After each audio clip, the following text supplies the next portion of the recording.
Friday the 29th of May. Good morning. Bull in a china shop. What a week this has been for recovery. Property search engine Rightmove reported that levels of borrowing and inquiries in England bounced straight back to pre-crisis levels, whilst Zoopla said that their UK cities house price index showed a rebound in house search demand above the levels seen at the start of March. Meanwhile, the UK government gave the green light for non-essential, the exciting shops to open on the 15th of June. John Lewis, M&S, Debenhams and Clarks are believed to collectively hold more than £15 billion worth of winter and spring stock that needs shifting. Expect the mother of all sales. Primark's share price flew up by 7% and JD Sports gained 11% in very quick order this week.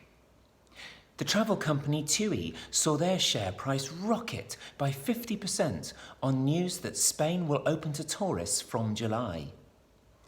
Meanwhile, the Dow Jones crossed the important 25,000 point mark in the US, and the mood across US markets is now one of defiant optimism as more and more vaccines confirm initial stage success and a raft of successful CV-19 rescue treatments come forward, whilst infection rates continue to fall. Here in the UK, the Oxford vaccine team actually complained that there are not enough CV-19 cases in the UK to build efficient data. What a strange dichotomy. Right across global markets, investors are suddenly starting to seek out value, finally overlooking the FANG stocks, that's Facebook, Amazon, Netflix and Google, in search of banks, retailers, oil producers, car manufacturers and other important industries. We are noticing that our client annual reviews from May last year are now showing positive territory, and the gap on even the highest past valuations is closing. There is still work to do, but our constant mantra of don't give up is paying off in spades. We find ourselves in the rather exciting position where we don't believe now that our client portfolios need a full market recovery to lift their own portfolios back to pre-crisis levels.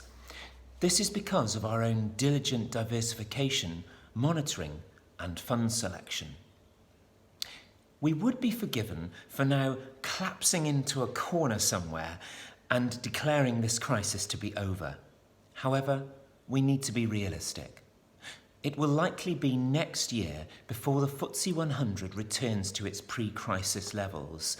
This is due to two key problems. Firstly, a global recession, and secondly, a global obsession. Now, I've spoken enough on the global recession. My firm belief is that it will be brutal but quick.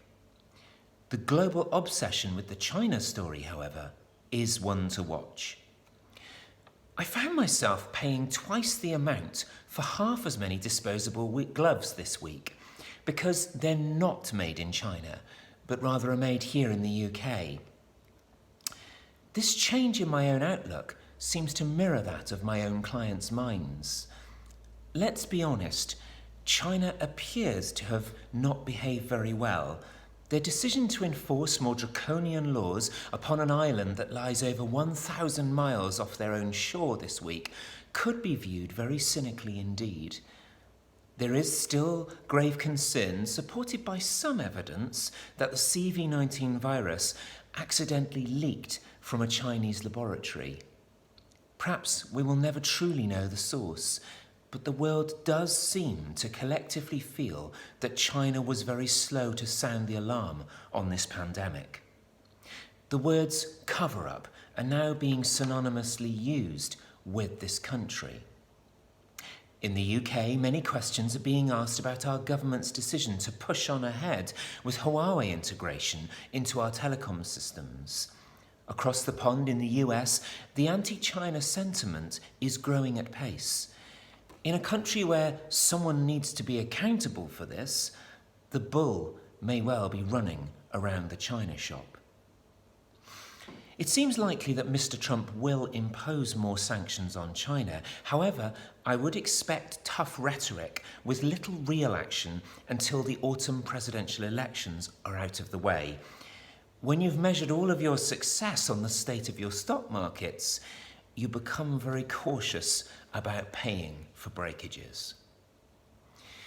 Now, I know many of us in Wales are feeling slightly behind the Berlin Wall as we watch our English cousins move about more freely, able to try and kickstart their businesses, visit families and sit freely in public. I am starting to sense a growing unease. Then the comings and goings of a certain government advisor has proved a frustrating distraction, as many of us just want to be able to get back on with our lives as best as we can.